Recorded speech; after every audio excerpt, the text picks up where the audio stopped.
ሰላም ቤተሰቦቼ እንዴት ናችሁ? እስኪ አንዳንድ ምክሮችን ላቅርብላችሁ። ብዙ ካወራህ እውነት ያልሆነ ነገር ልትናገር ስለምትችል ወሬ ላይ ተጠንቀቅ፣ ተቆጠብ። ብዙ ካሰብክ ሐዘን ሊሰማ ስለሚችል ብዙም አታስብ።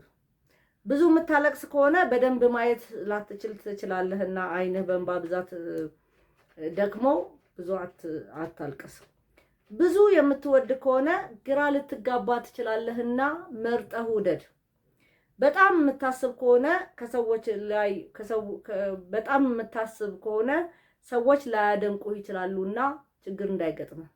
ብዙ የምትጫወት ከሆነ ሰዎች ከቁም ነገር አይወስዱትምና ያንተን ነገር ብዙ ቀልደኛ አትሁን፣ ፌዘኛም አትሁን። ሁሉንም የምታምን ከሆነ ሰዎች ሊጎዱህ ይችላሉና ሁሉም ሰው ታማኝ እንዳልሆነ እወቅ። በጣም ጠንክረ ከሰራ ከፍተኛ ጭንቀት ሊሰማ ይችላልና ስራ ስትሰራ በአግባብ መስራት መቻል አለብን።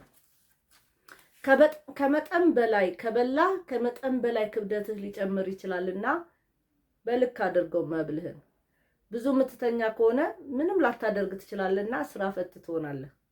ብዙ ገንዘብ ካወጣህ ለወደፊቱ ሊቸግር ይችላልና መኖር ላትችል ስለምትችል መቆጠብ ያለብህ ልክ ቆጥብ።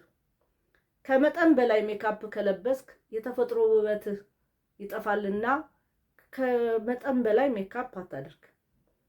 ዙሪያውን አብዝተህ የምትመለከት ከሆነ ትኩረት ልታጣ ትችላለህና ዙሪያን ሁሌ አትኩረህ አትመልከት።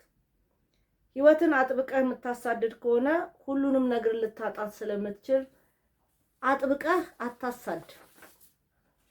እንግዲህ ቤተሰቦቼ እነዚህ ምክሮች ተግባራዊ ታደርጋላችሁ ብዬ አስባለሁ። አመሰግናለሁ።